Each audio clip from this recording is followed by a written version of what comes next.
mercenaries, really, that's the double M.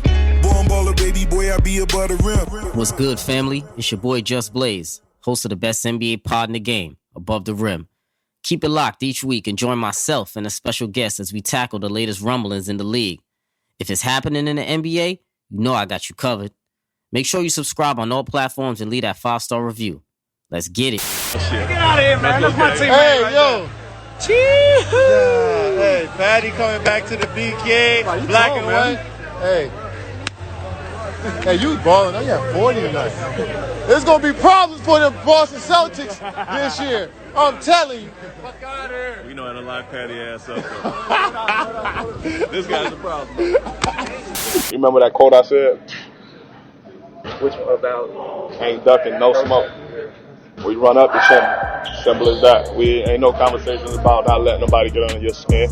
If somebody, comes towards you, can't back down. It's a soft person tendency. We don't got no soft guys over here. Talk about it! You are now tuned in to Above the Rim. Hoops talk for the streets. Family, what's good? Welcome back to another edition of Above the Rim. Hoops talk for the streets. You already know how we do. Brought to you as always. It's your host, Justin, aka Just Blaze. Family, you know the drill. To get in contact with me, you can always hit me up or follow me on Twitter at JustBlaze_513. On IG at JustBlaze513. On Facebook, search Above the Rim Podcast. Email the show as well. Above the Rim NBA Podcast at gmail.com. Tap in and leave the family a voicemail. The Talk About It line is always open. 908-718-1592. Family, make sure you send them voicemails in to support the show. Make sure you cop your merch as always. Also, new colors, new flavors. As always, check out the website. Appreciate y'all. As always, leave your boy a review on iTunes and Spotify. Check out the YouTube page as well for the visuals. Link is in my bio. Very easy to find. Joining me this week, the family is in the building. Friend of the show, Reemo, a.k.a. Apologetic Reem, a.k.a. 3 to the Dome Reem.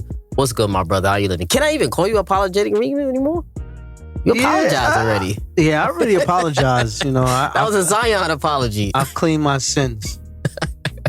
You sure did. I appreciate you, brother. Good to see you, my man. Appreciate you for having me again, man. Been a while. It's been a minute. Yeah, it's been a minute. No trifecta this evening. Damo is on call right now.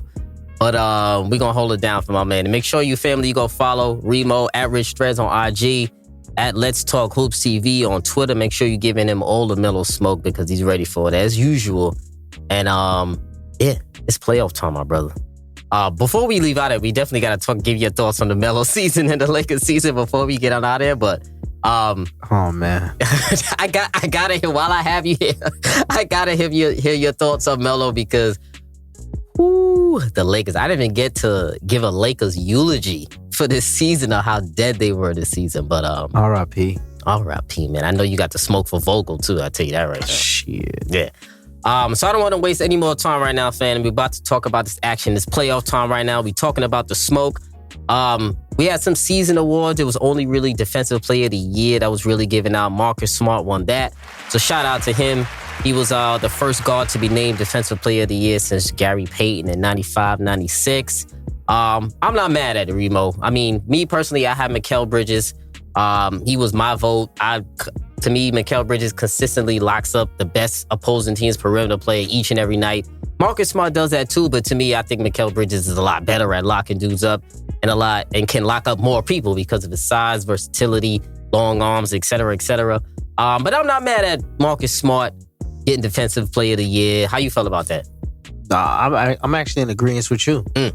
I just think, Mikhail too? Yeah, I just think he's like his length is an irritant, and he's his being so offensive, like his agility. He can really like disrupt. He's a disruptor. Marcus Smart, he's more physical, flopping. All right, cool, but a lot of antics. I like on ball defense, and Bridges, he kind of like he gets people out of their zone. He does from 1 to maybe to 4.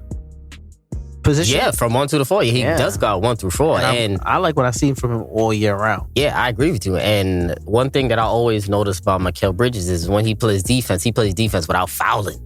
Yeah. There's a lot of dudes who foul a lot and they're a little bit more aggressive, like a a Pat Bev or I'm trying to think of some other physical defenders, but Mikhail does it without the physicality.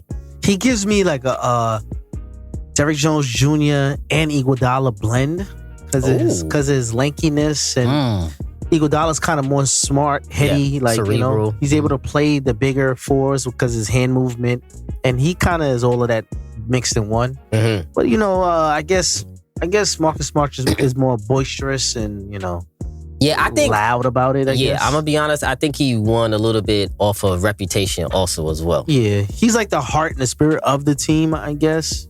And then they had a good second half of the season. Excuse me, I agree with that. And to be fair, also Time Lord Robert Williams, he's really the defensive anchor of that Boston Celtics team. So a case could be made that it could be Robert Williams, Time Lord, over Marcus Smart for Defensive Player of the Year for the Celtics for the team. So true, but had he not got injured, Jared Allen.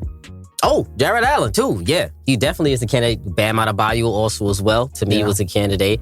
And to me, as long as it wasn't Rudy Gobert winning, I'm good with this, son. As long as it's no Rudy, because that shit is a damn lie. If Rudy Gobert is the best defensive player in the league, that's a lie. And he getting his ass cooked right now, but we're gonna talk about that. We're gonna talk about that. You damn right. Playoff time. Let's talk about it. Boston Celtics, Brooklyn Nets. The matchup of the playoffs is the most intriguing matchup, the most entertaining matchup, the most appetizing series in the playoffs, the most evenly matched series in the playoffs, maybe the most stars of any series in the playoffs, all in one. I like what I'm seeing right now. It's currently 1-0 Celtics. We had game 1 on Sunday. JT had a game winner. The series to me is looking like a 7-game series to me. Game 1, Kyrie had 39, KD had 23, Dragic had 14, Claxton 13, JT had 31, Jaylen Brown had 23, Smart had 20, Horford 20. So when I look at Game 1, Sunday, Kyrie Irving, Jason Tatum were the two best players on the floor, in my opinion. And it was a hell of a game, right? I'm looking at this series from the Nets angle, and my initial reaction is they need to spread the wealth. When I look at how they lost that game, right? So I was looking at the stat sheet. I was looking at the numbers going on for that game, right? 24 shots for KD, 20 shots for Kyrie, 11 for Dragic, 3 shots for Bruce Brown, 7 shots for Seth Curry, and 1 shot for Patty Mills. Now, to me, in order for the Nets to win this series, we're going to need a little bit more point Kyrie, and we're going to need a lot more point KD, right? The Celtics defense is designed to be physical, bump you off your spots, make you uncomfortable. The way you combat that, to me, is movement. The way you create that movement is passing. Too many ISO possessions where the goal was obviously just to score instead of just to make a play. 35-point, 10-assist game.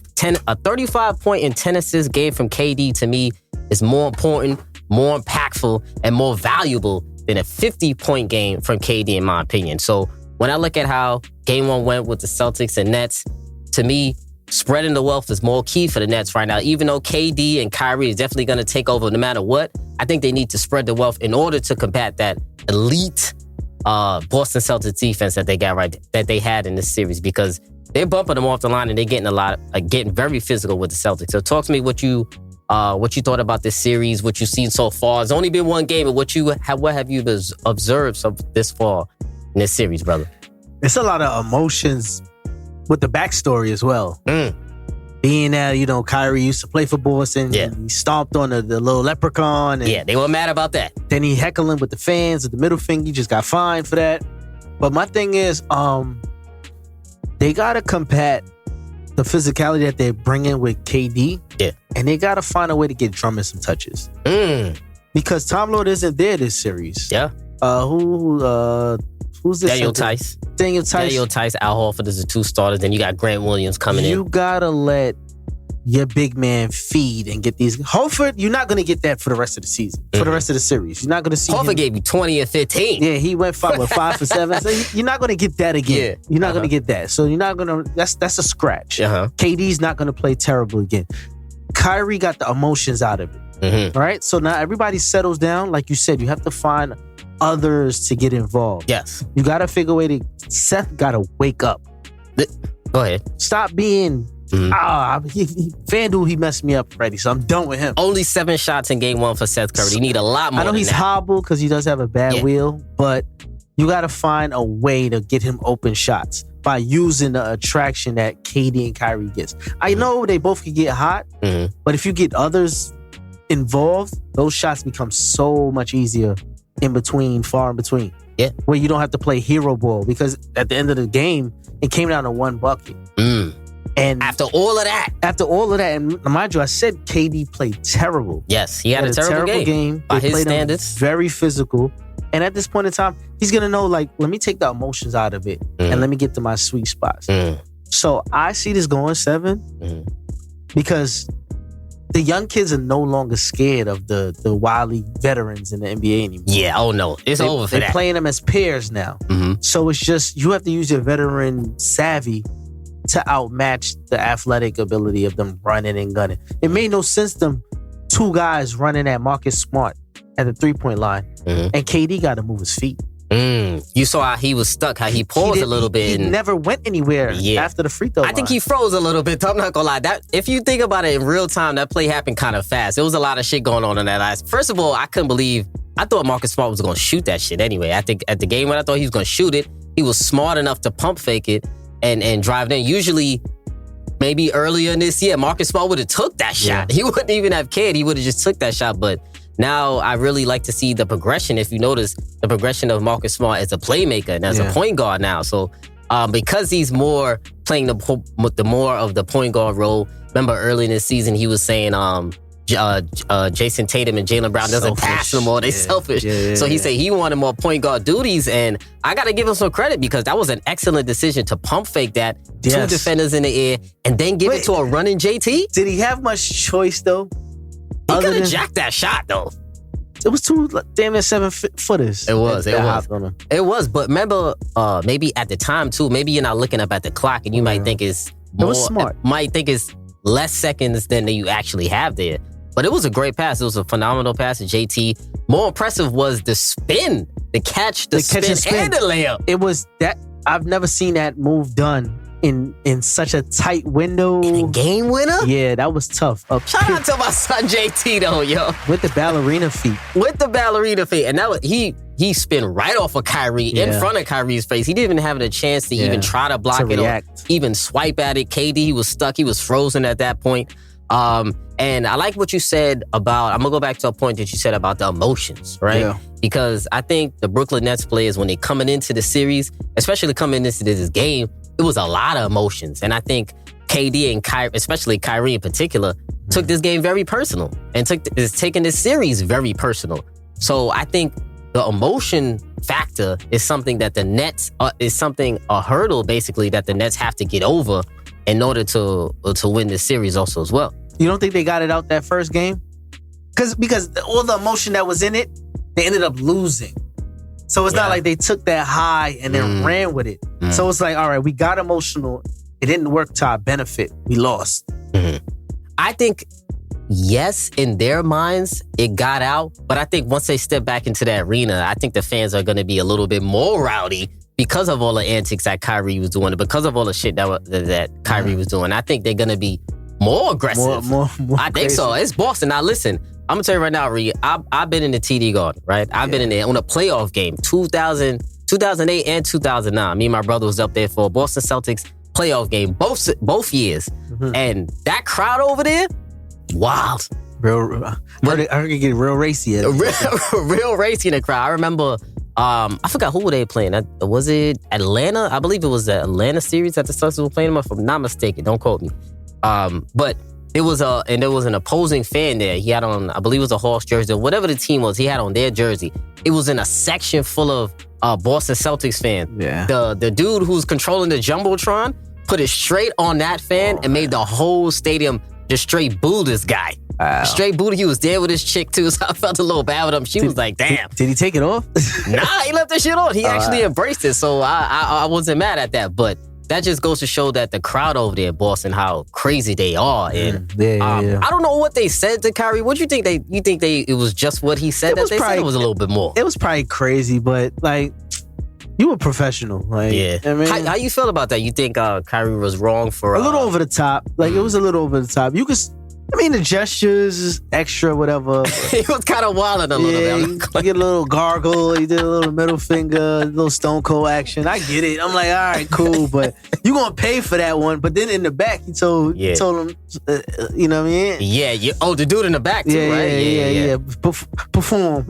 Like, I don't want to say it, but you know what he's saying. I'm not gonna lie. I like the energy from Kyrie. I like it. You know, I like him embracing. I like when people embrace the villain role. And I feel like that's what he's doing this series. Now, embracing the villain role means that you also have to embrace being a villain, but also play your game at the same time. Yes, you got to be an anti-hero. Yes, there you go. More like Trae Young is doing. You know what I mean? Ice train his way through the playoffs. That's young Burr over there, man. Yeah. And Kyrie also, with that being said, when he came in this game one, he got a 39, right? But he did work for that 39, but it was a very impactful 39, right? Yeah. So he made it a point to show the Celtics, who are the quote unquote best defense in the league, pretty much. A lot of people are quoting him to say that defense doesn't matter, and it doesn't matter what's going on with the Nets. So going on, let's talk about more now what's upcoming in the series, right?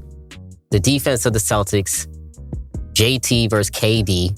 First of all, I want to give some love to both of those guys, Jason Tatum and Kevin Durant, for guarding each other throughout the whole game. And I assume that will be the case throughout the rest of the series.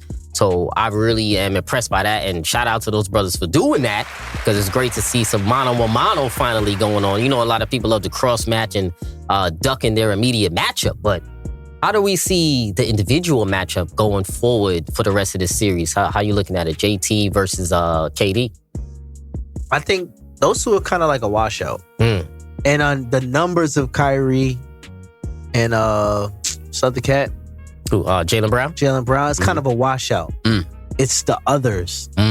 And that's why I say Drummond is so impactful. Yeah. Because he didn't play a lot. He only played like 20 minutes or a little bit under. But that's the issue. You gotta abuse Horford or figure out a way. Because Horford was kind of muscling up on KD on the back line, giving help.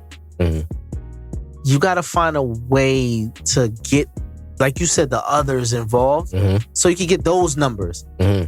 That's the difference. Because Marcus Smart, he's going to get his, but he's the emotional factor. Yeah. Other than that, the Nets he played better than I thought, too, than expected. Or you got to find a way to get this Bruce Brown kid on ball to get Kyrie and KD motion offense. So I like what you're saying. I agree. 3 shots for Bruce Brown, that's not enough. To me, how I like how you said the others, right? Because one of the things I wrote down in my notes is that who is the Nets' third best player in this playoffs? Who was the third best player? He on there. He was on the sidelines with lambskin. You talk about Mr. Cuban Links, Mr. Benjamin Simmons. Is this guy? Matter of fact, what's going on with this guy? Because I'm sick and tired of him not playing. I'm sick of how long has it been since he's been traded now? 2 months now. We about 10 minutes in and we ain't even discussed his name, and that's bad. It's ridiculous. Listen, Benjamin has been a disappointment thus far. I want to find him. That's what I'm saying. He worried about coming to the game with the Cuban links on. He iced out, though. I ain't gonna hold you. My son is iced out on the bench, looking suave, but whatever. I need the team needs you on the floor. They need your defensive prowess on the floor. They need your presence on the floor, or anything that you can give. 10 to 15 minutes of Ben Simmons. What can he give you, Reem? 10 to 15 minutes. Can he give you something? You know what? He actually can. Because he alleviates KD really having to play DD. Where you save him. Tough individual defense. You save him on the offensive end. Because if you get KD to play around with like a Horford or something like that, and then Horford had to play him on the other end, now what? Because if Ben is able to run and be Ben, he's going to out-horse Horford as far as like pure foot speed. Yeah. So I agree with you there. And I think when Ben Simmons comes back, tell me what you think about this. I said in an early episode that Ben Simmons needs to play center, I think, when he comes back. I think he should play... On the defensive side? On both sides of the ball. I think he should play some center because I think he should have Simmons, KD, Bruce Brown, Seth Curry, and then Kyrie. I think you can't have the 3 small backcourt, a combination 3 of Dragic, Kyrie, Seth, George and Kyrie, Patty. Any type of combination of that, I don't really like because of the small backcourt. And then you're probably going to have Bruce Brown at the 4 and that type of lineup. And then maybe KD at the 5 or some type of center. But I'll play him at the 5 on a defensive end. I'll let him run the point guard. Well, yeah, I would let him run the point. Yeah, I would. You mean on offense? Let him run the point. Let him get you in the offense because you letting Bruce Brown get you in the offense. Yeah. But if he's taking 3 shots, Ben is damn near 6'10". Yeah. Now, you see, the only way he can play point guard on the offensive side of the ball is if he plays center on the defensive side of the ball, right? Because first to the if rebound, you're playing him at the point guard and then you're playing a center along with him, like a Drummond, like a Claxton, like or Aldridge, any one of those guys, I think that limits Ben Simmons' effectiveness, especially in this series. So being able to grab and go. Yeah, so to me, I agree. He's got to play center. But then, like you said, play point guard on the offensive side of the ball, really push the pace and give some alleviate some pressure off KD. Exactly. But with that being said, I still need to see some more point KD. I still need to see some more point Kyrie going into the series. I would save that more to like the second half of the game. I got you with that. 2 things I want to bring up before we get off of this. This series to me will hinge upon timely buckets, in my opinion. I think whichever one of the stars, Tatum, Brown, Smart, KD, Kyrie, whichever one of those guys, or Seth Curry, I'm going to throw in there too, can hit timely buckets, I think is the team that's going to win this series. I got to combat that. I think it's going to come down to coaching. I love that you said that. I forgot to bring it up. Talk to me about that. I think, Steve Nash is, a hell of a player. Don't be nice. Talk the truth. His ability to make in-game adjustments are terrible. They're terrible. He stinks. Like, if you know that you had struggles going small, why would you go small the second half and let the lead go a little bit to fight back when you could just start with size? Start with some size and then figure out down the lane. What's his name? Udoka? Yeah. Udoka. He's coaching circles around Steve Nash. Oh, there's only been one game and he's coaching circles around him. He's dogging him. From the subs to the change of plays mid. Oh my God. The rotations. Out of bounds plays. And I'm gonna throw you one even better. Steve Nash doesn't know how to stagger his stars. He doesn't know how to stagger KD and Kyrie. Break, give him some time off. First of all, you look in the first quarter, especially in that game, he left KD and Kyrie, both of them in until like the 3-minute mark in the first quarter, something like that. You're supposed to take one of those boys out at like the 6-minute mark. Especially if KD's having a struggle game. He has the ability to shoot himself out of that. Exactly. Easily. But you can't have him just standing around not being part of it if Kyrie's cooking. That's wasting energy. Yeah. That's wasting energy it's cardio. Yeah, it is. So I agree with you. Udoka's coaching circles around Steve Nash. Steve Nash stinks to me, in my opinion. And also to throw one more on Nash, I feel like he needs to play Blake Griffin a little bit. I feel like Blake Griffin could give the Nets a few minutes in this series. Especially versus Horford. Yeah, going against Horford and going against Tice. Yeah. You mean to tell me Blake Griffin can't give you good minutes against those guys? Yeah. Same height pretty much the same kind of build, can both run the floor. Age. Blake can pass. Blake can shoot. He can do all of that. So if Horford could be I don't know about shoot, but he can shoot a 3 a little bit here and there. Better than Drummond can. Okay, yeah, all right. I'm saying as opposed to Drummond. He could be a version of a stretch. Yeah, just for like, 5 15 to 10 minutes. It's even 10. I'm not even giving him 15. 10 minutes, I think you could do a little bit of Blake Griffin to me. I don't think he needs to be riding the bench that much. In this series, he could play. Yeah. So we'll see, because this is the pre-man marquee matchup of the playoffs thus far. So we'll see how that rocks out. But who you got in the series? Me, I got Nets at 7. Who you got? I got Nets, maybe a 6. Nets at 6? Yeah. I think they'll figure it out. Okay. They'll figure it out. And then if they ever do happen to get Ben back, they're saying they throw it in the air around game 4. You know what I'm saying? He's an NBA All-Star. He's going to figure it out. Yeah, he'll definitely figure it out. And it's going to be interesting to see how they utilize him when Ben Simmons does come in the lineup, because it's going to get interesting. Like I said, but Nash that's the fear. Yeah, that's the fear. Will Nash know how to plug and play them? I mean, I'm not that confident in Nash, but we'll see. Okay. We'll see. Moving on. Philadelphia 76ers, Toronto Raptors. Philly is up 2-0 right now. Been a lot of talk in this series. This one, a bunch of people thought would have been a toss-up in the first couple of the games. It's the 4-5 matchup.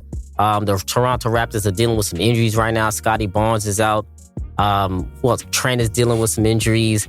They're a little bit hobbled right now and undersized, right? So that's really the most important factor in this series is size versus not enough size. Now, the Raptors out there playing Joel Embiid, potential MVP with Precious Achiuwa, with Boucher, Siakam, Birch, but all guys that are under 6'10", basically, playing against a monstrous 7-foot Joel Embiid who averaged 30 a game this year.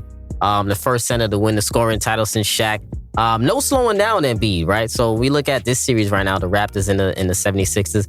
Is there any answer for Joel Embiid for the Toronto Raptors? Is there anything Nick Nurse can cook up that could do anything against Joel Embiid, Reemo? Sweep him up. Damn, sweep him up? You know what? What's so crazy about this series? Harden is looking so pedestrian still. It's being masked. It doesn't even matter because Maxey is taking a leap as the second guy. He's averaging 30. And then Tobias is kind of like their third guy. And then Harden's just like the facilitator right now. Going to the free throw line, all right. But Embiid, his stamp on the game is so dominant. It's like, I don't have time to play. Yes. Like he's getting it out of the way and getting to the money. I like what you said. So during the regular season, all right, they will during this series right now, right? They had a thing towards the end of game 2 or game 1. I think it was game 2. Nick Nurse and Joel Embiid were talking about foul shots. Yeah. They had their little disagreement when he said Embiid told him Nick Nurse to stop bitching, basically, about the foul shooting. But I can see that from both sides because Nurse does have a legitimate gripe about the free throws, and then also Embiid that's a real response. Stop bitching about the fouls and then guard me then. Stop fouling me then. So that's a pretty interesting caveat in this series. And in the regular season, Embiid took 11 free throws a game during the regular season. And he knocked them down at an 81% clip, which to me is pretty incredible for a center to be shooting 81% on free throws.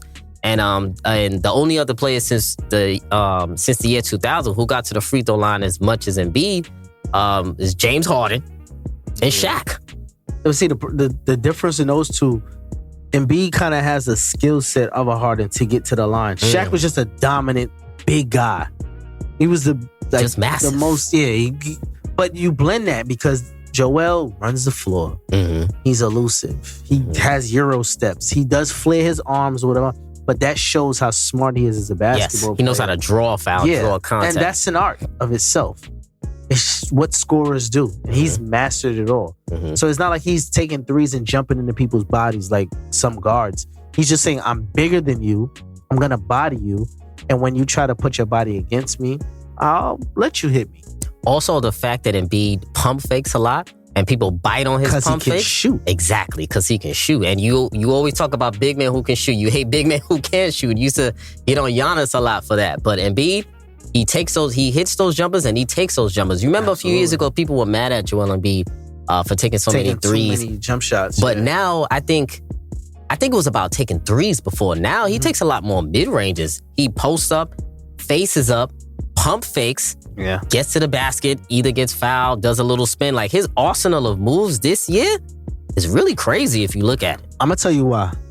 The big centers that are as tall as him are a slower foot. Yeah. So he's faster than those guys. So a pump fake can get them up in the air and he's dunking on whoever is 6'10" and below. And then the guys that are smaller, he just balls them. Yeah. In the paint. There's nothing that those guys can do. If you don't want to play either or, you say he shoots 80-something% from the 81% from the line for a center. That's equivalent of a mid-post touch. Yeah. And look how highly efficient that is too. Yeah. So that is amazing when you look at the size of Embiid. Analytics who? And I want to touch on Harden really quick, right? Because I do have to give him one little shout out because I've noticed that Harden in this particular series, he's played with great composure in this series. He really hasn't been forcing anything like that in this particular series, but that could also be bad as well as good because how I looked at it, you said James Harden, a facilitator, right? That's what he is right now. To me, James Harden, a facilitator, can't win you a title. James Harden, the scorer, can get you a title or get you close to a title. But to me, that scorer, James Harden, that version of James Harden is dead now. He's 31, 32 years old. He may or may not have lost a step. His burst is not the same. He can't really get by defenders as easily as he once did before. And his step back jumper is not as lethal as it once was, pretty much as last year or the year before that. When I'm looking at Harden, and when he first got to Philly, one of the questions that I had is James Harden going to be a piece or the piece? Yeah. Right now, I don't know which one he is so far. You know, it's crazy because Philly's a tough town. Everybody know, like, if he has a bad series, I'm like, man, get him out of here Quickly. But the thing is, right, him being the facilitator is kind of putting the crown on Embiid. I'm here as a That piece. is his team. I'm here as a accompanying piece to the man.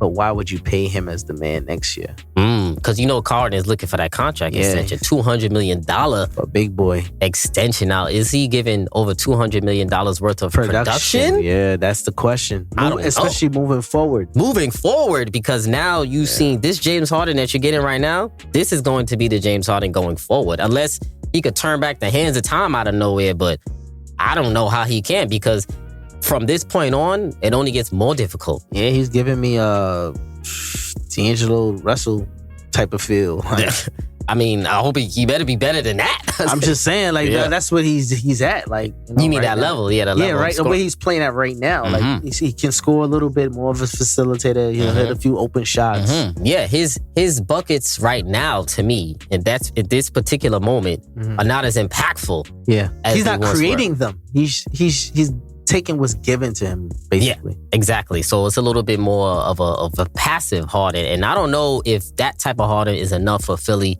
to win a title. They could win a round or two. Yeah, I just want to know what's left in the tank if they need him. If they need it. Now, that's going to be key, because I don't think they need that Harden not for right this now, series. no. But if you get to the next series, they're going to be playing against a team like Miami.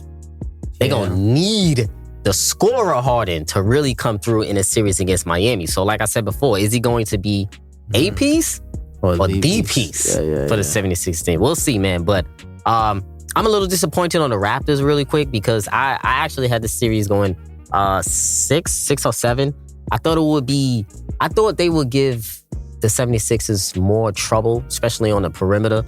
I thought they would hit more perimeter shots like Siakam. Well, Siakam is playing okay. I mean, he's averaging 22, but it's like he's just scoring within the offense of a 22. It's not really like a really impactful 22. I'm a little worried about Van Vliet, because I thought Vleety, to me, my two guys for Toronto were supposed to be the X factors were, Van Vliet and my boy Gary Trent Jr. Gary Trent hasn't showed up. He's been invisible this series. I know he was a little hurt last game. He wasn't feeling too well, but if Gary Trent is not giving you at least 20, this series is over in 4 or 5. But for you to rely on Gary Trent to give you 20. I know. Because he's the X factor. Look, who would have known that Maxi's going to give you 30? But Maxie been dogging. He has. Oh, yeah. Trent hasn't been dogging? No, but Gary been playing very well. Right? He can get you 20. But I've never seen him on the big stage go off and get crazy like that. I'm going to disagree with you there, because Portland, that's what I'm saying. And Portland in the bubble, remember? There was no Dame Lillard. He was going toe-to-toe with LeBron James. Yeah, he did LeBron his thing. the Raymond James. He was going toe-to-toe with him. So Toronto a good little team. They nice. No, they're a good little team.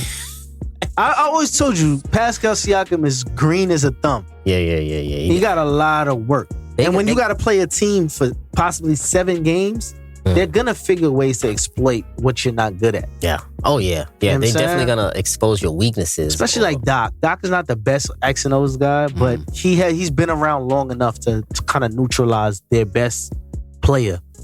Yeah. And I think his staff also helps him a lot with that. Sam Cassell over there. Yeah, Sam Cassell. That's my boy, Sam Cassell. He's a great... 2-point he geezer. be getting a little... he be getting too hype on that bench, so I ain't gonna lie. He You needs see a him shot. jumping off the bench? I want to see him as head coach somewhere, man. I wouldn't be mad at that. I like that, actually. Lakers stop playing. Yeah. Oh, I wouldn't be mad at that. Next up, Phoenix Suns, New Orleans Pelicans. We got game 2 going on tonight. We're recording this before then. Phoenix Suns wrapped up the New Orleans Pelicans in game 1. CP scored 19 to 4, had 30 in the game. Valanciunas played well. DeAndre Ayton played well. He had 4 blocks. To me, this series is going no more than 5. Maybe 5 if the Pelicans are lucky. Because I don't know what's going to happen tonight because on the board, on the ref poll, we got Scott Foster and we got Tony Brothers. The 2 dudes who have the main beef for Chris Paul. And he's never won a game with those guys reffing. So Scott Foster's reffing tonight. So barring any crazy wild shit happening tonight, like a Chris Paul ejection or some shit like that, I see the Phoenix Suns taking a 2-0 lead. But yeah, what can the Suns do? I don't know if there's anything the Pelicans could do to beat the Suns, but what do the Suns need to work on? And work on? Come on. I mean, every team I feel like got to fine tune a little bit. Let me take this away. Listen. I'm trying Sweep to be them modest. up. Sweep them up. They might get lucky for one in New Orleans because I like the little point guard from Brooklyn. Who that? I forget his name. Little Spanish cat. Jose. He get ball of energy. Yeah. He might will them to a win in New Orleans. You're giving him a lot of credit. But other than that, it's 4 or 5 games the most. I agree. I'm gonna come out and say it. I was a hater on the Suns because my man didn't go there. Talk to Year me. 19. I was CP mad at him. doing his thing. They ain't offer him nothing. But I think go ahead. But the Suns have been the best team since preseason. They've been the best well-oiled machine from surgical. From 1 to 10 on the bench. I've been watching 12, them on 1 through 15. I've been watching them on Instagram, and I love the camaraderie. I love how they chant and cheer for each other. Everybody's dancing. They're enjoying the moment as a team. And you really see that with some veterans and usually young guys don't have families they got to deal with, but they're like a well-oiled unit. And then Monty Williams has them infectious with just confidence. I don't see another team in the West beating them. Ooh, talk to me nice when I hear that. And I agree with you. To me, my opinion, everybody knows me, CP3 guy. I try not to speak as much about CP, but this is the best team that he's ever been on. I'm gonna be honest. This is the best team he's ever been on in his career. It's the best blend. Nah, it's the best team. I know you're going to say 2018. No. I'm agreeing with you. But I think it's the best blend of talent. The best mix of people, the best young, old, role players. A nice mix, and also, like you said, people camaraderie also as well. And I think everyone's skill set matches each other. Right? Yeah. So I think that's really the key with this team. And I think why this team is the best team he's ever had is because this particular team, these brothers on this team, they allow Chris Paul to lead them. And that's what Chris Paul does best. He's a leader. He sets the game plan. He knows the opposing team's game plan. He knows his own team's game plan. He sets everybody. He's the best game manager in the league, the best floor orchestrator in the league. And this particular Phoenix Suns team, as well as Monty, they allow him to lead. And I think in years past, in teams past, the guys on the team, they didn't allow him to lead because they were looking at him more so as their peer rather than a walking legend or like somebody who's has years and skin in the game that they can actually really listen to his tutelage. Let me piggyback off that. You always heard CP. A lot of guys don't like playing with CP3. He's aggressive and this, that, the fourth. I think a lot of those young guys took that as a challenge. Like CP3 is talking to us because he wants something. Yes. And he's been someplace that we've never been. So listening to him, because everywhere he's gone, he's been in a winning situation. Every team. He's brought a winning culture, the best record at each team he played on.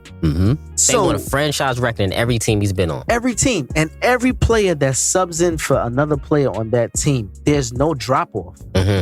Whether it be Crowder for this person or the point guard, there's no drop-off. CP3 missed games, Booker stepped his game up. You know what I'm saying?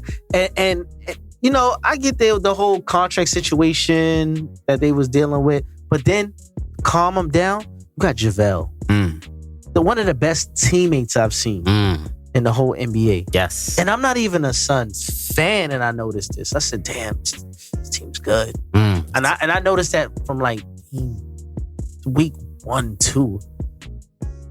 Continue. Listen, brother, I'm trying to keep my composure about this year because, all I need is that one title for me to go off about CP3. I've been holding in, I'm being humble, but fellas, this is the year that they need to get it done. This is the year they need to capitalize on this season because they are the best team in the league, in my opinion. So this is the year that they need to capitalize. And I'm going to be honest, I don't think there's ever been a year where a Chris Paul team is the best team in the league.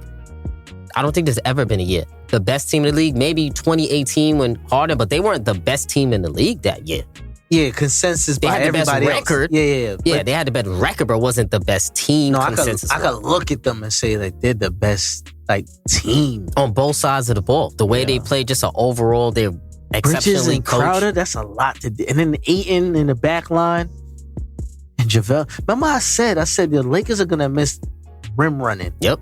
And JaVale is the rim runner. Mm-hmm. And then if JaVale not feeling good, we got Lord Biombo. Yeah. Come on, man. Yeah. Shout out to my son, Lord Biombo, Locking man. in that contract. That's what I'm talking about. Also, I think he's building a hospital out there in Africa too. He's donating his money for this year. He's donating his whole salary to that. So shout out to Legacy built. Shout out to Lord Biombo, as I call him. Shout out to Matumbo helping him get that together too. Yeah, for real. Shout out to them too. So before we close out of this series, I'm gonna ask you this, right? You tell me. Chris Paul, at age 36, is he the best point guard in the league? Yeah. Yeah. Because he's the best manager, period. Point guard? Yeah. Because it doesn't, people equate buckets, but the way he surgically, approaches a game, he don't have to force nothing. He knows when to take his shots. Number 1 in the league in clutch buckets. 2 years in a row? Mid-range. Elite. And everybody listening, I just hear things. I don't study. I don't watch 1,000 games of the Suns. I've just noticed good basketball. Reemo's not a Suns fan, okay? Let that disclaimer be out there. This is my guy, but he's not a Suns fan. You just gotta recognize there's a lot of Bros recognize bro. Come on, man. CP, he's been exceptional. To me, obviously, everyone knows my answer. Yes, he is the best point guard in the league at age 36. The best. When we talking point guards, there is none better. On both sides of the ball, always guarding his man, tells everyone where they need to be, and then can also score if need be. He barely shoots. He maybe shoots 5 shots total from quarters 1 through 3. But when it gets into that fourth quarter, go time. It's go time, man. Talk about it. So the Phoenix Suns, we think they're going to wrap them up pretty easily, and it's most likely going to be that, so we'll see. Moving on now. Another great series. The Memphis Grizzlies and the Minnesota Timberwolves. Man, I love this series right now because there's some smoke there, and there's lots of it. Game 2 is going to be there tonight. Also, Minnesota stole Game 1 in Memphis, which is crazy. A lot of drama in this series. Pat Bev is at the root of it all. If you remember, Memphis was a team he didn't want to be traded to at the beginning of the season. He thought he would be the starting guard next to Ja, and I think the GM or whoever it was, he said, was talking to him, told him, let's see how the summer league goes. Patrick Beverly said, F out of here. Basically said, get me out of here. I'm not trying to go to Memphis no more. And that's how he ended up on the Timberwolves. So the young Memphis Grizzlies, they remember that. They remember that Pat Bev basically said they weren't good enough, or the team wasn't good enough for him to help take them to the playoffs again this year. And he wanted to go to the T-Wolves. So there's smoke on both sides. Pat Bev wants to stick it to the Grizzlies. The Grizzlies want to stick it to him. And Edwards, he put on a show in Game 1. He basically stole the show in Game 1. The Grizzlies had a tough time defending him. Dylan Brooks, Desmond Bane had a tough time defending him. And he basically, I would say, and Edwards willed him to that win in Memphis. So talk to me about what you've seen from this matchup, your thoughts, and how you see this series going. It'll probably go 6-7 games. And I actually have the Minnesota Timberwolves might pull this one out. You got the T-Wolves winning this? Only reason I say that is because I'm not mad at you. I'm just surprised. I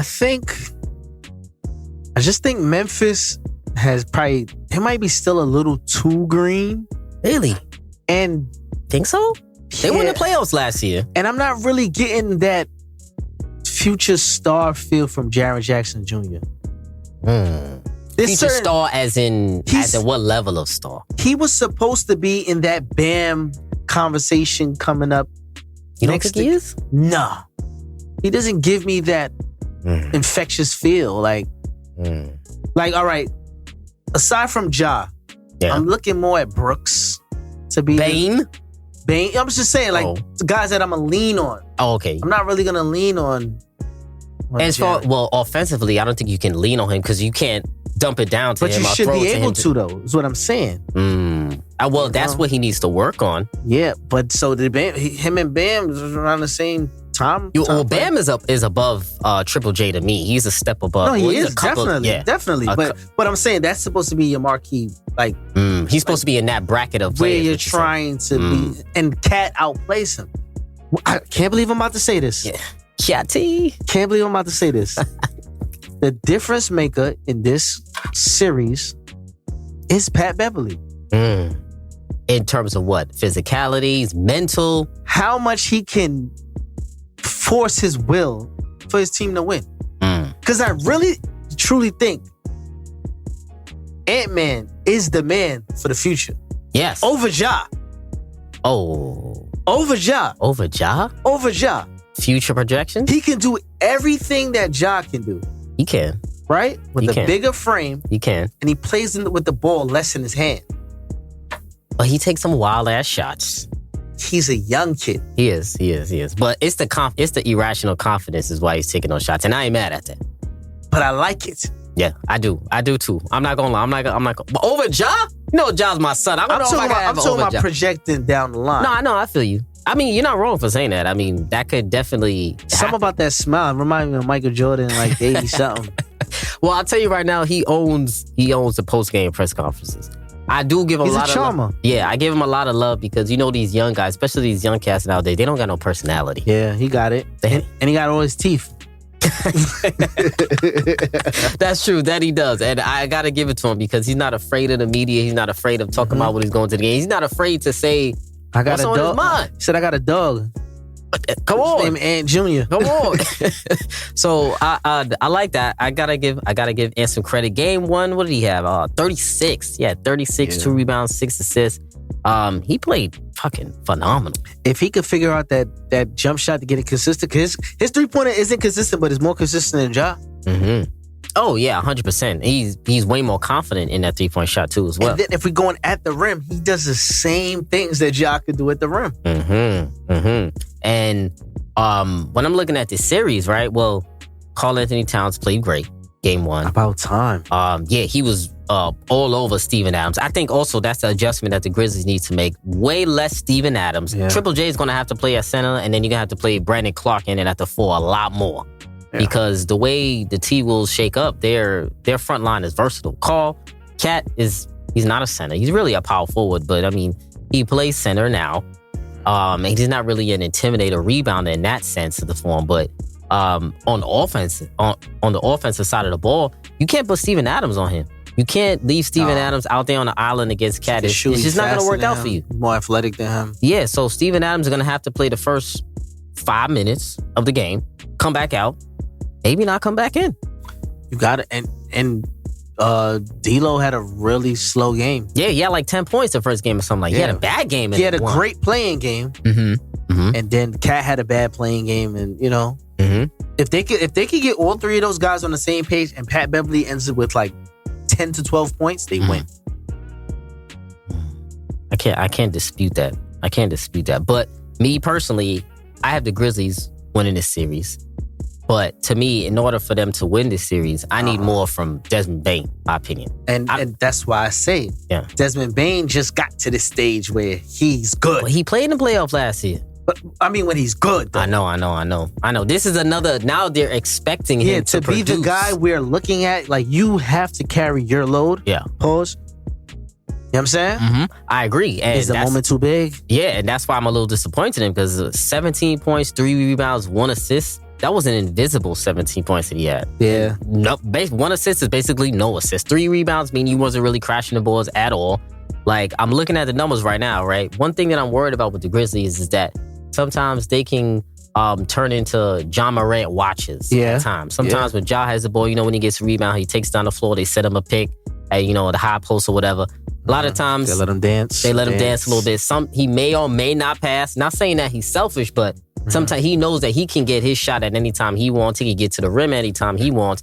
And I think when Ja has a tendency to do that for a couple of possessions, Bane, Brooks, Tyus Jones, Kyle Anderson, they tend to step back a little bit. I like Melton too. I like Melton. I love Melton. And they tend to step back a little bit, and then they start letting Ja cook. But Bane, he needs to be the guy who takes the ball out of Ja's hands, and I'm scoring on my own, and I'm also making plays for Ja. But he's more reliant on Ja creating to get his No, he's not, though. When Ja was out for those 20 games, Bane was averaging 25. But Melton was wilding, though, as well. Yeah, so he can play with Melton. But I'm saying, I'm talking about as far as, like, putting the ball down and creating. Like, he's good for 3 to 5 dribbles max. Son, Bane does that. No, I'm just saying, 3 to 5 dribbles max. He's not really going to dance. So if not dance. Yeah. So if you have a Pat Beverly on him, he's going to muck it up. Mm-hmm. But I think Pat Beverly can't guard a guy like Bane if he uses his physicality against him. Mentally, though. I know mentally he can. He can mentally break a young kid. Yeah, he can. Which is why I was a little disappointed in them in game 1, because I feel like they should be expecting that. See, the thing is, right? Memphis been walking around with this big chip on their shoulder the whole year. Mm-hmm. We ain't worried about nobody. Nobody counted us in, da-da-da-da. They meeting a team with the same chip on their shoulder. Yeah. With a midget. Yeah. With a big ego. They remember the commentators and sportscasters, they laughed at Patrick Beverly for standing on the commentator. Yeah. He was kind of wild, though. He did a lot. Bro. That's what the team, passion. That's what the team needs. Yeah. No, you're right.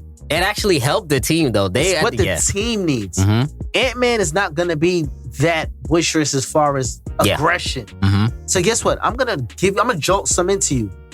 And now your first dunk, I'm gonna punch you in your chest. I'm gonna go crazy. Give me 30. Yeah. It's tough to say. I know. I don't want the Memphis Grizzlies to lose this series. I'm not gonna lie. I really don't. I think it would be such a collapse and a choke.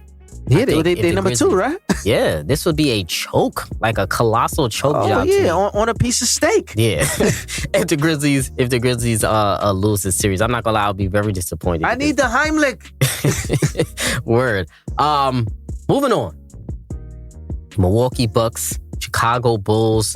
They had a very interesting playoff-tested game 1. It was kind of a beatdown towards the beginning, but then the Chicago Bulls battled back in that game, and they made it kind of close. Obviously, the Milwaukee Bucks, they prevailed at the end. Now, we're looking at this series. A lot of people thought this would be a sweep. A lot of people thought this would be that the Bulls had no smoke for the Milwaukee Bucks. Me personally, I think the Bucks are a little bit too big, a little bit too physical in this series, so I don't see the Bulls winning more than 2 games max. And in the first game, you saw the physicality in the first game. The Milwaukee Bucks, they were in the paint. Giannis, in the beginning of the game, he was dunking all over them. In the beginning of the game, he was dunking all over them. Brook Lopez was playing well. Portis was playing well. And the Bulls couldn't really match their intensity. Now, DeMar DeRozan didn't have a great game. LaVine didn't really have a great game. Caruso was really the Bulls' MVP in game 1. And DeRozan had a terrible game, and he said in the post conference after that, there's no way I'm gonna play that bad again. Well, we're gonna find that out very soon if that's gonna happen. So, is there any way the Bulls can make this a series, Reemo? No. Damn, it's over. Over already? Yeah, they don't have enough. Yeah, the size is the issue. Giannis's passion is crazy. Like, he's ready. Yeah, he don't want no smoke. Valanciunas. I don't know what he is. You mean Vucevic? Vucevic, sorry. He's a good little player. But he doesn't do it for you? Nah, not what they need. Giannis is going 100 miles an hour. Yeah, he is. Athletically. And then you still got Holiday. Mm-hmm. Their X factor is Bobby Portis. And he didn't really get off, like, you know what I'm saying? Mm-hmm. But he can go off for 20 out of nowhere. He can. So and be physical with that.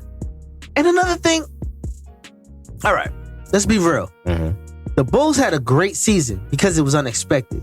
Yeah. Right? You know what? You remember, though, you were the only person to call them in the top 4. I did. Even though they were, what are they, 6? They fell because of Close enough, 'cause injury. injuries, yeah. But they were on the top half the majority of the season. Yes, I agree.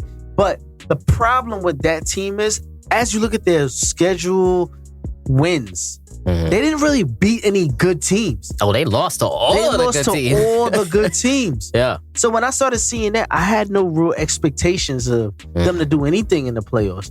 They're missing 2 or 3 pieces at the least. Yeah. Well, Lonzo Ball obviously is a major piece that they're missing and a major factor for them. He is, but he isn't. You don't think he would make any difference in this series? series? He's a good organizer of the offense. He's not a dog. Like, oh, yeah, I get what you're saying. Like, he's not a dog that could really take over the series. They need somebody who's going to make it ugly for Giannis.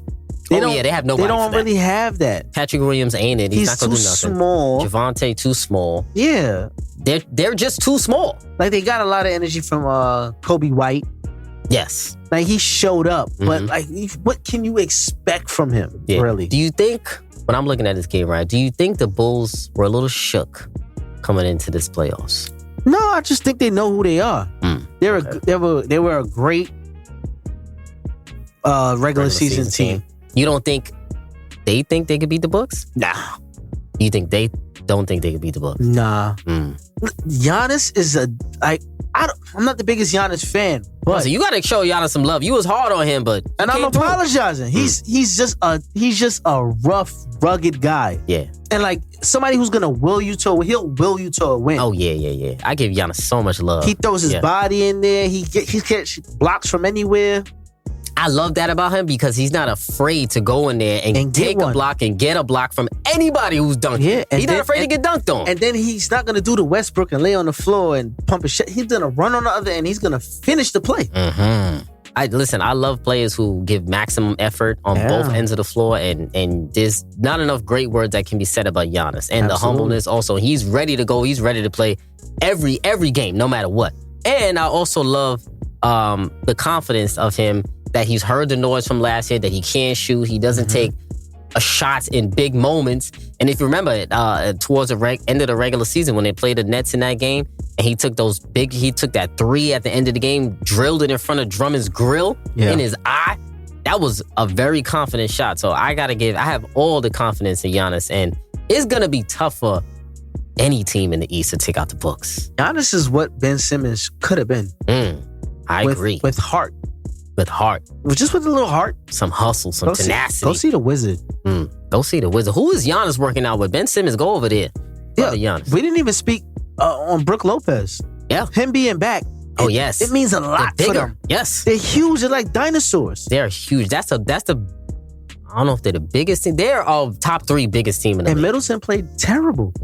He was invisible, low Shot key. 4 for 13. But it didn't look like they needed him. Like, yeah, no, because the Bulls were playing bad also. They weren't shooting the ball well. And 93 to 86 yeah, that's a real big defensive matchup, or people were just missing their shots. Just off. Yeah, it was a combination of both. So we're going to see how this series goes. I'm actually intrigued by this series. Hopefully hopefully the Bulls can win a game or 2, man. I don't want to see a sweep. Come on. Get him out of here. Warriors and the Nuggets up next. Well, I had a beef with a lot of people on Twitter about this series. I mean, they're mad at me because I'm talking the truth about Jokic. Whatever, we're going to talk about it. The Golden State Warriors are up 2-0 pretty easily, pretty handily. The Golden State Warriors perimeter guards consistently attacking Nikola Jokic on defense, consistently targeting him on defense, targeting him at the pick and roll. They've been playing a lot of drop coverage.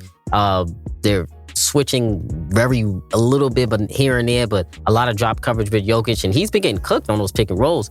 And actually, everyone on the Nuggets, they just can't defend anybody on the Warriors on the perimeter, or defend the movement at all, which I know is tough for any team to do. But the Nuggets just look overmatched. I don't think there's a word you can describe the Nuggets as in the series as overmatched. I got a name for them. I got something for them. Their Nuggets are fool's gold. Thank you. They've always been. Always been. Like, they always have great seasons, but like fall short to like Portland's and all these other like. Last year, they luckily beat Portland. Even though they did kind of spank them up a little bit. It was a 6-3. I mean, a 3-2. 3-2 series, right? No, 4-2, excuse me. It was a 6-game series. They beat them with Damian Lillard. I was surprised that they beat them, but then once they played a real team, they got swept when they came to play the Suns after. And the Suns, what the Suns did to them last year in that series, is the same thing the Golden State Warriors are doing to them right now. Pick and roll, attacking every big that the Nuggets have in coverage, and they just can't do anything about it. But listen, we got Steve Kerr. Forget the players. Steve Kerr, Mike Malone. All right? Steve Kerr makes the adjustment. Jordan Poole. So now you got Jordan Poole, Clay, He's been excellent, and Steph. All right? Where do you go with that? You need 3 elite perimeter defenders to deal with that. Now you got to sit Gordon. Joker slow as hell. Because Draymond, he's the he facilitator. neutralizes Jokic, which shouldn't happen. That's their advantage. But the problem is supposed to be he can't stay with him foot speed wise because that ball just zips around. Can't stay with anybody. But the problem is everybody plays to his speed of the game. So now Golden State is making them play their game, and he can't keep up. They're gonna say, "Oh, Murray's out and this person out." Stop it. And I agree. I don't want to hear all of that complaining they talking about. The fans are talking about, oh, Michael Porter Jr. is out, Jamal Murray's out. What do you expect him to do with half of his players out, with his 2 most important players out? I don't really care about that. It's been the same team all year. The Grizzlies was winning without Ja. Phoenix was winning without CP3. There's no excuse. And they didn't have Booker for a little bit. The Clippers were winning without Paul George and Kawhi. Come on, man. Listen, the Bulls were winning without Lonzo Ball, and I remember they were winning without Zach LaVine for a little bit. Wasn't there. Listen, I don't want to hear any of those excuses anymore because, excuse me, people want to love to justify Jokic's cute stats, his impact with his stats, VORP, box plus minus, all of that bullshit. When that doesn't mean anything in the playoffs, when the ball is tipped up and it's time to hoop, right? That doesn't mean anything when these players with the playoff intensity and when certain players have that dog in them. So people are mad at me on Twitter because I didn't want Jokic to be my MVP because he's not the MVP to me. He's not the MVP. To me, you can't have an MVP from the 6th seed. Who is the MVP? Joel Embiid. I'm agree. I got Joel Embiid this year, and close by is Booker is MVP. I value winning, me. So Jokic and the Nuggets being the 6th seed to me, I don't think you can't win the MVP to me as a 6th seed. The only person to do that was Russell Westbrook, and to me, I don't really think he should have won that either. But it was the first time we seen that caliber. It was a narrative award that year. Remember, it was because KD left him. You know, everybody left him. He was all alone. It was a narrative. Triple-double for the first time. So that was a lot of storylines that went with that. To me, Jokic, there's not enough storyline for him to give him MVP. Yes, the stats look nice. The stats look sexy. His play, his top 2 cohorts are gone. But to me, if you're an MVP, you don't get swept. You win a game or 2. Am I wrong about that, Reem? Yeah. An MVP can't get swept, brother. What MVP you know who can win an MVP in that season and then go on the playoffs and get swept? What MVP you know does that? Yeah, get him out of here. Get him out of here. An MVP does not get swept. And I throw you one better. Doesn't get swept 2 years in a row. He got swept last year, and he might get swept this year. Unacceptable. He can't be my MVP. I'm sorry. So all you dudes that are mad at me on Twitter right now, I really don't give a rat's ass. I'll tell you that right now. I don't give a rat's ass. Moving on. Enjoy the sweep, by the way. Moving on. The Miami Heat, Atlanta Hawks, series of the South right here. Miami, they might be too physical for the Atlanta Hawks. I'm looking at it. I don't think the series is going to go too long. I think 5 or 6 games tops. When I first looked at the series, I gave Trae Young a little bit of a chance, but then I thought again about it and I saw first couple of possessions of the series and I'm like, Miami's just too physical with Trae Young. He's just too fit. Like, he can score on them. He'll probably get you 20, 25 in the next game, almost close to 30. But the way they're switching everything for Trae Young, they're switching everything. And if you have a Miami Heat team, you got Kyle Lowry, Tucker, Jimmy Butler, Oladipo, even though he didn't play last game. you have a bunch of defenders that can switch. Bam Adebayo, who's going to switch on everything. What is Trey going to do? You get a pick and roll, you get a switch off from Jimmy Butler off of you, and then you get Bam on you. Got the Martin kid. The Martin. You got my man Max Strus. Come on, man. Listen, the Heat, to me, I look at the Miami Heat team. Well, I wrote on Twitter, everybody knows that this is my finals pick coming out the East, the Miami Heat versus the Phoenix Suns. I think will be my finals prediction. But to me, when I look at both of those teams, I put them in the same category because to me, those two teams, the Heat and the Suns, are the two deepest teams in the league to me. I look at the Heat team, top to bottom, 1 through 14. They got anybody that can contribute. Even at the bottom of the bench, you got Gabe Vincent there. Who else? Oladipo, who's riding the bench right now. You got the Morris twin who's still on the bench. Deadman, Omir. They got a lot of guys. I like Deadman. Deadman been playing with some energy. And intensity. I didn't even think he had left in him. Yeah. The Heat, deep.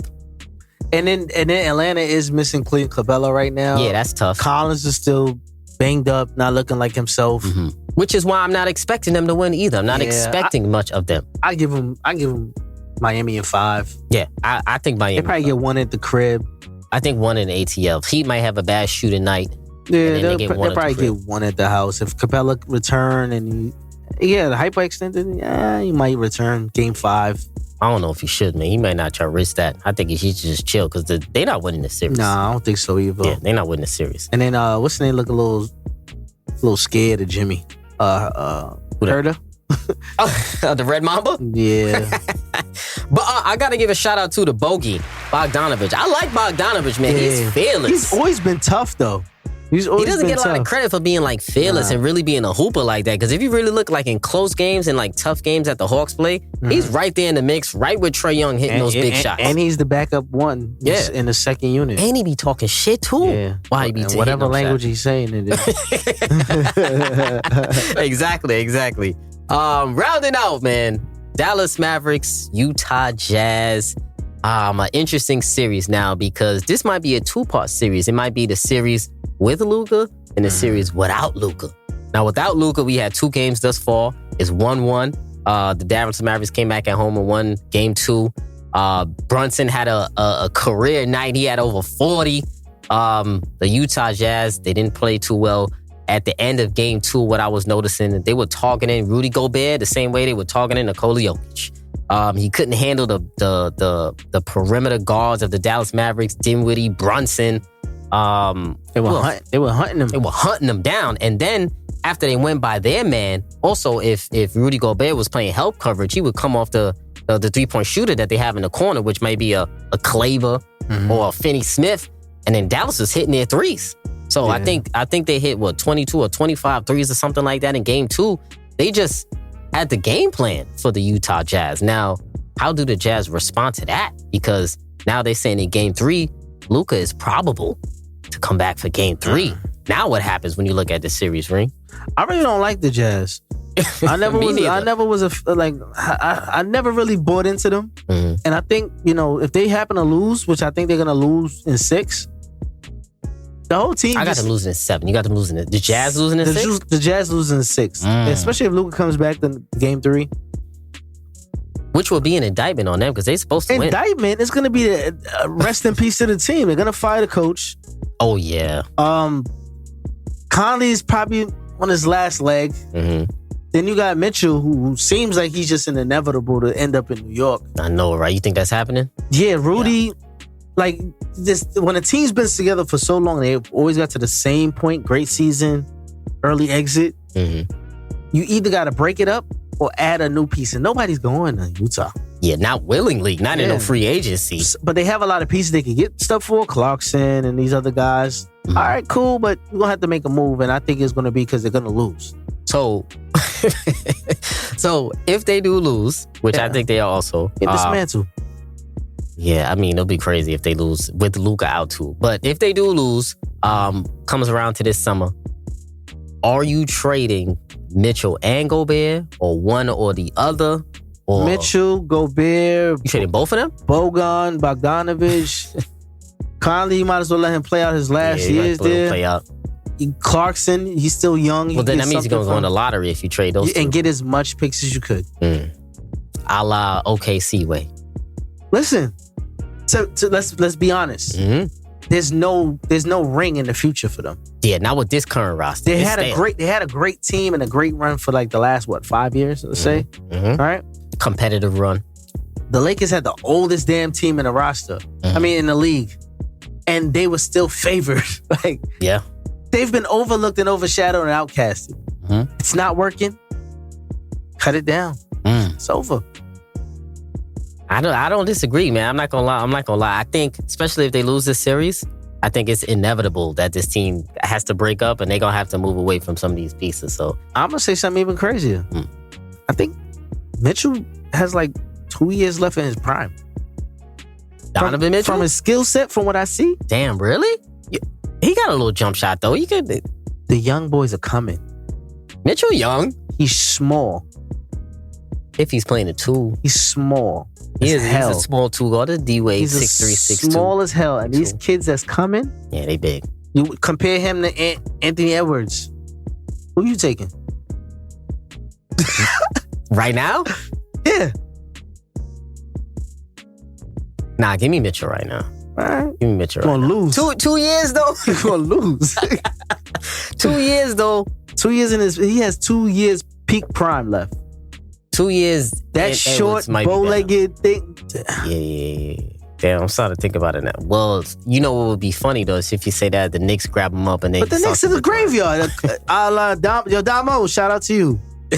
Bro, you know the Knicks are the graveyard, man. Yeah. Well, we'll see if Melo ends up back there. Please, God, don't.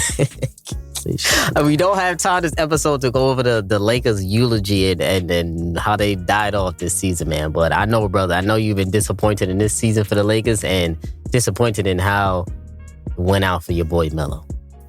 Oh, man. Just come to Brooklyn and end it. That's it. End it off out here in New York City. I don't care. Either Brooklyn or the Knicks. Either one I'll take for Melo and end it off. Over. But he did play. He had a great season. Productive year. Couple milestones hit. Best, whatever. Who gives a shit? I'm sad because Melo's not in the playoffs, and I'm just mad about that. He should have came over there to Phoenix, man. I'll forever be disappointed in Melo for that, but I'll leave a voicemail. Crying next to my tissues. I feel you on that. Reemo, my brother, I appreciate you for joining me as always, going over these early playoff matchups. About to rock out in this postseason. This is going to get sticky. You feel like this is one of the most competitive playoffs we've had in a while? I think it's wide open. I agree. And the reason I say that is because it's either the best teams or the best young talent. That's going to win? Yeah, it's no longer the veteran super team. That option is kind of closing the door now. Young horses. Yeah. I agree. The young horses are definitely ready to take over. And it's a youth movement in the NBA. And the formula seems to be majority youth, couple of impactful vets in there. Not just any old vet that could just talk and can't produce. Has to be an impactful vet that can produce as well as talk and lead the team. Yeah. So it's going to get interesting, man. Shout out to you. Appreciate you for being here. Always, man. Whenever you need me, bro. Of course, it's a pleasure. Family, keep it locked in here with me each and every week. For more playoff coverage, I might have an episode every week as usual. Make sure you still connected with me on Twitter, Instagram, Facebook, YouTube. Make sure you're hitting the like button for that algorithm as well. More visuals to come, all of that good stuff. So appreciate you. Keep rocking with me. Keep rocking with the best NBA pod in the game. You know what I'm saying? This is episode 178. And we are...